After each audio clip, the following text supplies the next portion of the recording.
Hello friends, welcome to laddu சமையல். இன்றைக்கி நம்ம லட்டு சமையலில் ஒரு சிக்கன் ரெசிபி தான் பார்க்குறோம். சிக்கன் கிரேவி தான். அது ஈஸியாக பிகினர்ஸ் கூட செய்கிற மாதிரியான ஒரு ரெசிபி தான் சொல்ல போகிறேன். அதுக்கு நான் ஒரு 1/2 கிலோ சிக்கனை க்ளீன் பண்ணி ஒரு குக்கரில் சேர்த்துட்டேன். குக்கரில் தான் செய்ய போகிறோம். ஆனால் டக்குன்னு செஞ்சு முடிச்சிடலாம். சிக்கனோட ஒரு பெரிய வெங்காயம் கட் பண்ணது, 2 தக்காளி இதை சேர்த்துக்கலாம். அதோட 1 டேபிள் ஸ்பூன் அளவுக்கு இஞ்சி பூண்டு பேஸ்ட்டு சேர்த்துக்கலாம்.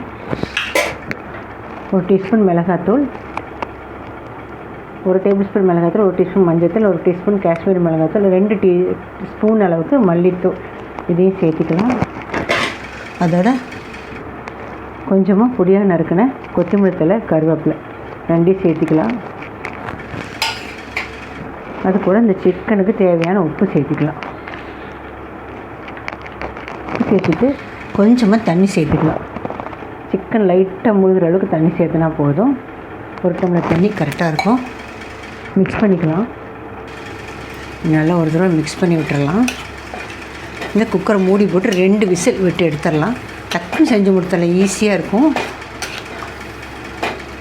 அவ்வளோதான். குக்கரை மூடி மீடியம் ஃப்ளேமில் 2 விசில் விட்டு எடுத்துக்கலாம். அடுப்பை பற்ற வச்சாச்சு.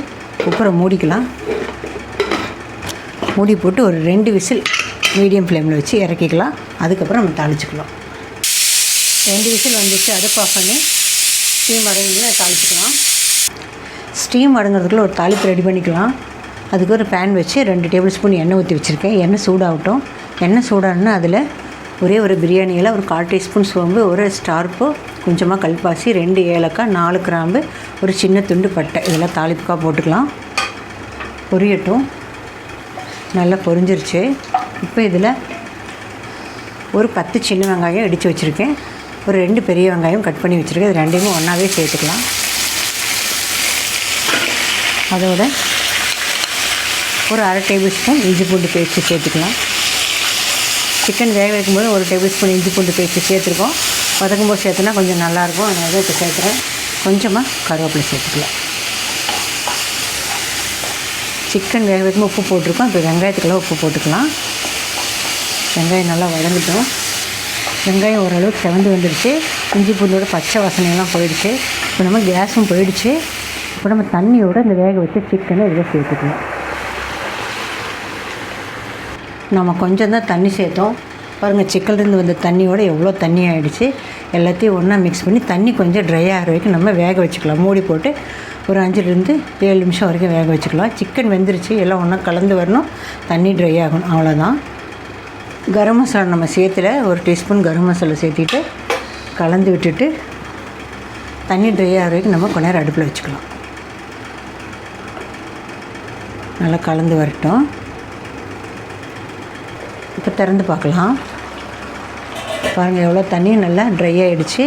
சைடில் இருக்கிறதெல்லாம் ஆயில் தான். நல்லா திக்காகிடுச்சு பாருங்கள் கிரேவி. சூப்பராக டக்குன்னு செஞ்சு முடிச்சிடலாம். சிக்கனை வேக வச்சுட்டு கூட நம்ம வெங்காயம்லாம் கட் பண்ணிவிட்டு சிக்கன் ஸ்டீம் வடங்குறதுக்குள்ளே நம்ம தாளித்து விட்டுறலாம். டக்குன்னு செஞ்சிடலாம். இப்போ லாஸ்ட்டாக அதில் கொஞ்சமாக பொடியாக நறுக்கின மல்லி இலை, புதினா இலை 2மே தூவிக்கலாம். நல்லா வாசனையாக இருக்கும்.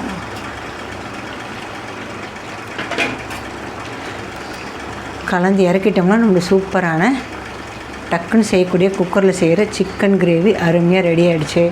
இட்லி, தோசை, சப்பாத்தி, பரோட்டா, ரைஸோடு சாப்பிட்றதுக்கு ஆப்டாக இருக்கும். நிமிஷத்தில் செஞ்சு முடிச்சிடலாம்.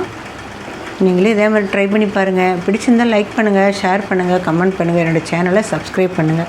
மறக்காமல் பெல் ஐக்கானையும் கிளிக் பண்ணுங்கள். ஃபேஸ்புக், இன்ஸ்டாகிராம் பேஜை ஃபாலோ பண்ண மறந்துடாதீங்க. தேங்க்ஸ் ஃபார் வாட்சிங்.